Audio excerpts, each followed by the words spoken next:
Hello YouTubers, this is Rail Rocket Ricky here with part 2 of my two-part review of Thunderbirds Versus the Hood, which focuses on disc 2, Brains is Dead. Written by Scott Goodall and adapted by Chris Dale, Brains is Dead goes along these lines. International rescue is rocked by the death of one of their own when Brains is the victim of a seamlessly motiveless murder in New York.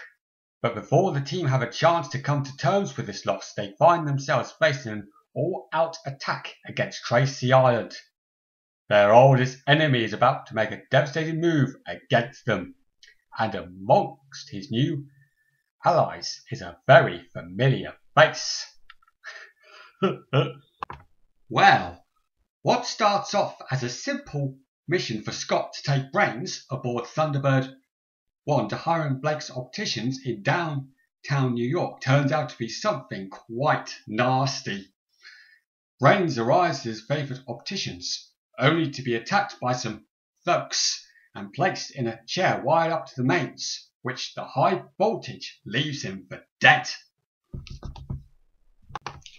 International Rescue sends Brains into space for his funeral, with Grandma Tracy making her first visit to space as she watches on from Thunderbird 5 alongside John.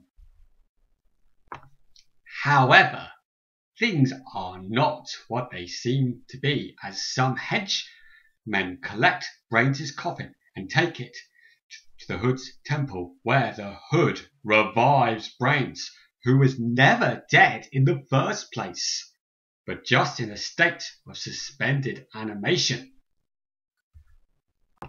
Now, this is where the plot gets slightly confusing. Hear me out here. The Hood uses his own brain probe to brainwash Brains to become his slave. But why didn't he just use his hypnotic powers via his glowing eyes instead?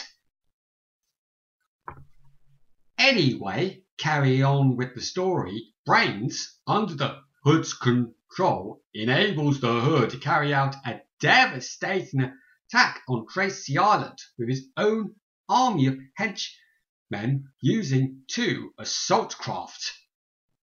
They successfully damaged Thunderbirds 2 and 3 beyond repair, leaving Virgil in bed to recover from his injuries, just like in Terror in New York City, and poor Alan in the intensive care unit.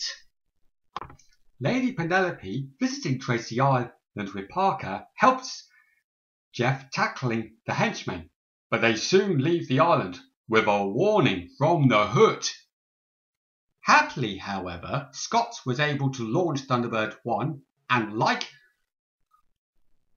Gordon was able to launch Thunderbird 4 from the damaged Thunderbird 2 launch bay, and both Thunderbirds 1 and 4 are used to find the Hood's uncharted coral atoll. As usual, there are references within this story.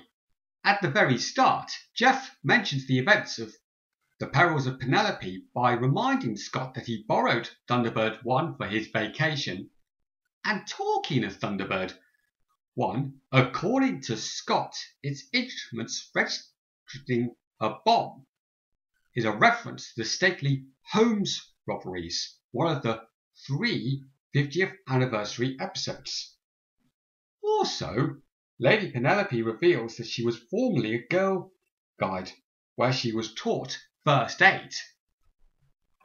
As always, the amazing voice cast all make an outstanding performance with their characters, especially Wayne Forrester as Brains, constantly repeating, "The Hood, my master," and "The Hood must be obeyed."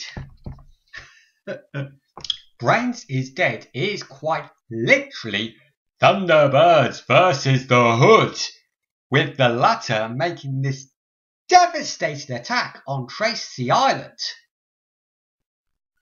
And it really leaves International Rescue with an awkward situation as Thunderbirds 2 and 3 both require rebuilding from scratch.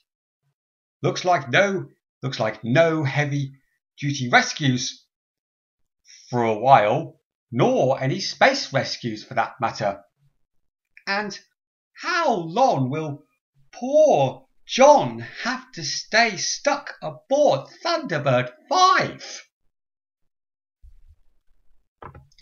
Anyway, to conclude this report, as the first full cast audio drama, Thunderbirds Versus the Hood is brilliant, amazing and incredible, which